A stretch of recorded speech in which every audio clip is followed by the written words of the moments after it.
السلام علیکم ناظرین، ہماری آج کی ویڈیو کا عنوان ہے وہ سبب جس کی بنا پر روز عاشورہ تمام دنوں میں سب سے بڑی مصیبت اور غم کا دن ہے۔ بسم اللہ الرحمن الرحیم۔ عبداللہ بن فضل ہاشمی نے کہا کہ ایک مرتبہ میں نے امام جعفر صادق علیہ السلام کی خدمت میں عرض کیا کہ فرزند رسول یوم وفات رسول اکرم صلی اللہ علیہ وآلہ وسلم و یوم وفات حضرت فاطمہ سلام اللہ علیہا اور یوم قتل امیر المومنین علی علیہ السلام اور وہ یوم جس میں امام حسن علیہ السلام زہر سے شہید کر دیے گئے، یہ سب ہی یوم غم و مصیبت ہیں، مگر ان سب سے زیادہ غم و مصیبت و گریہ زاری کا دن یوم عاشورہ کیوں قرار پایا؟ امام جعفر صادق علیہ السلام نے فرمایا، شہادت امام حسین علیہ السلام کا دن ان تمام دنوں میں سب سے بڑے غم اور مصیبت کا دن ہے، اس لیے کہ اصحاب قصہ جو پنجتن پاک ہیں وہ اللہ کے نزدیک مخلوقات میں سب سے زیادہ مکرم ہیں۔ جب ان میں سے رسول اللہ صلی اللہ علیہ وآلہ وسلم کی وفات ہوئی تو لوگوں کو بڑا غم ہوا، مگر ایک طرح کی تسلی بھی تھی کہ ابھی ان میں سے چار یعنی حضرت امیر المومنین، حضرت فاطمہ، حضرت حسن اور حضرت حسین علیہم السلام موجود ہیں۔ پھر جب حضرت فاطمہ الزہرا سلام اللہ علیہا نے رحلت فرمائی تو لوگوں کو بڑا غم ہوا اور دکھ ہوا، مگر لوگوں کو یہ خیال کر کے تسلی تھی کہ ابھی ان میں سے تین یعنی حضرت امیر المومنین امام حسن اور امام حسین علیہ السلام موجود ہیں۔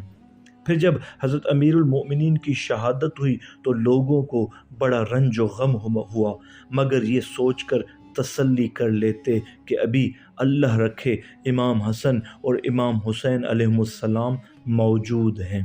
پھر جب امام حسن علیہ السلام بھی شہید کر دیے گئے تو لوگوں کو بڑا دکھ ہوا اور رنج ہوا، مگر یہ خیال کر کے دل کو تسلی دے لیتے تھے کہ رسول اللہ صلی اللہ علیہ وآلہ وسلم کا ایک نواسہ امام حسین علیہ السلام زندہ ہے۔ اور جب امام حسین علیہ السلام بھی شہید کر دیے گئے تو اب اہل قصہ میں سے کوئی نہ رہا، اب لوگوں کے دلوں کو کس سے تسلی ہوتی؟ امام حسین علیہ السلام کے چلے جانے سے گویا سارے اہل قصہ چلے گئے، اس لیے کہ ان کی بقا سے گویا سارے اہل قصہ کی بقا تھی، اس لیے امام حسین علیہ السلام کی شہادت کا دن سب سے بڑی مصیبت اور سب سے بڑے غم کا دن ہے۔ عبداللہ بن فضل ہاشمی کا بیان ہے کہ میں نے عرض کیا، فرزند رسول امام حسین کی شہادت کے بعد ابھی ان کے فرزند امام علی بن حسین زین العابدین علیہ السلام تو موجود تھے، ان سے لوگوں کو جس طرح ان کے آبائے کرام سے تسلی ہوتی رہی ان سے کیوں نہ رہی؟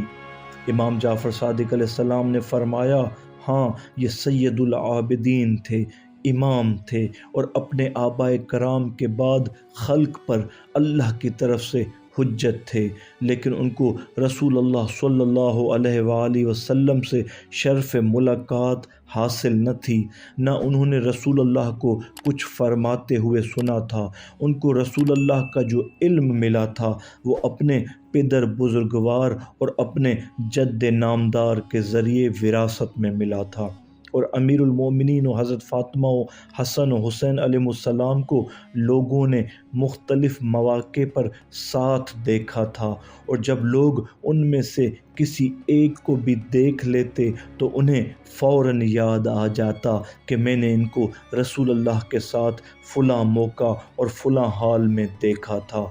حضرت نے ان کے متعلق یہ فرمایا تھا، اور جب سب کے سب دنیا سے رخصت ہو گئے تو لوگ ان مکرم بندوں کی زیارت سے محروم ہو گئے۔ جب امام حسین علیہ السلام بھی اس دنیا سے اٹھ گئے تو یہ ان مکرم بندوں میں سے آخری فرد تھے، اس لیے ان کی شہادت کا دن تمام مصیبت کے دنوں میں سب سے مصیبت کا دن ہے۔ عبداللہ بن فضل ہاشمی کا بیان ہے کہ میں نے پھر عرض کیا، فرزند رسول پھر لوگ یوم عاشورہ کو یوم برکت کیسے کہنے لگے؟ میرے اس سوال پر امام جعفر صادق علیہ السلام آپ دیدہ ہو گئے اور فرمایا جب وہ لوگ امام حسین علیہ السلام کو قتل کر چکے تو یزید کا تقرب حاصل کرنے کے لیے شام پہنچے اور اس کے لیے وضعی و خود ساختہ روایات سنا کر انعام و اکرام حاصل کرنے لگے،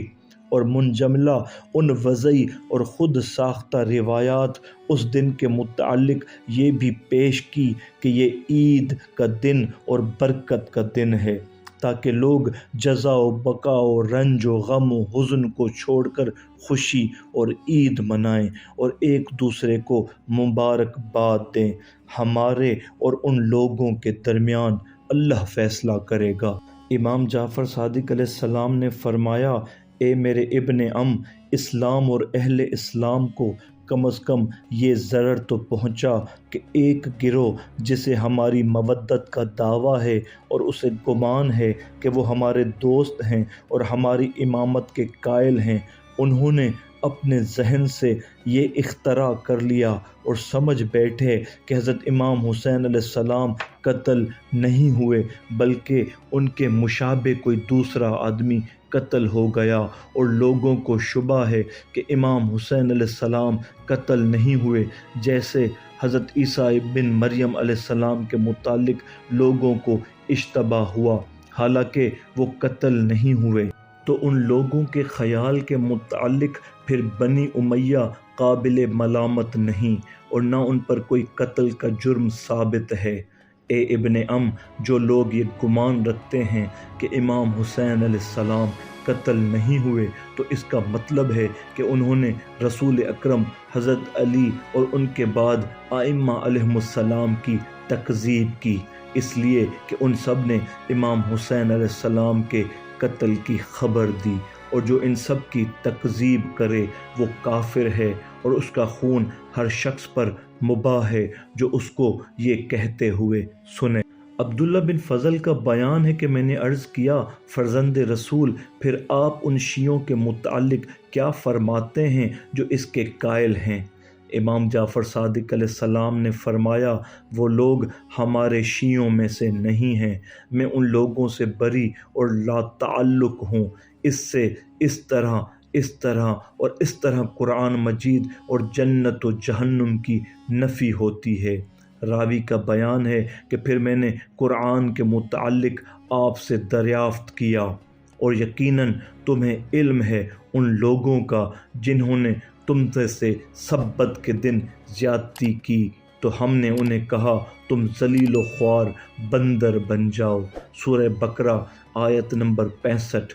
امام جعفر صادق علیہ السلام نے فرمایا، وہ سب کے سب 3 دن میں مسخ ہو گئے، اس کے بعد مر گئے، ان کی نسل نہیں چلی، اور ان کے ہم شکل اور اسی طرح سور، بلکہ تمام مسوخات جو آج کل پائے جاتے ہیں یہ سب ان کے مشابہ اور ہم شکل ہیں، ان کا گوشت کھانا حلال و جائز نہیں ہے۔ پھر آپ علیہ السلام نے فرمایا، مگر ان غالیوں اور مفوضہ کو اللہ تعالیٰ نے چھوڑ رکھا ہے، حالانکہ انہوں نے حقوق و فرائض کی ادائیگی سے بچنے کے لیے اللہ تعالیٰ کی نافرمانی کو غیر اہم اور حقیر سمجھا، کفر و شرک اختیار کیا، خود گمراہ ہوئے اور دوسروں کو بھی گمراہ کیا۔ امام علی رضا علیہ السلام نے فرمایا، جو شخص عاشورہ کے دن اپنے حوائج و ضروریات کو ترک کر دے تو اللہ تعالیٰ اس کی دنیا اور آخرت کے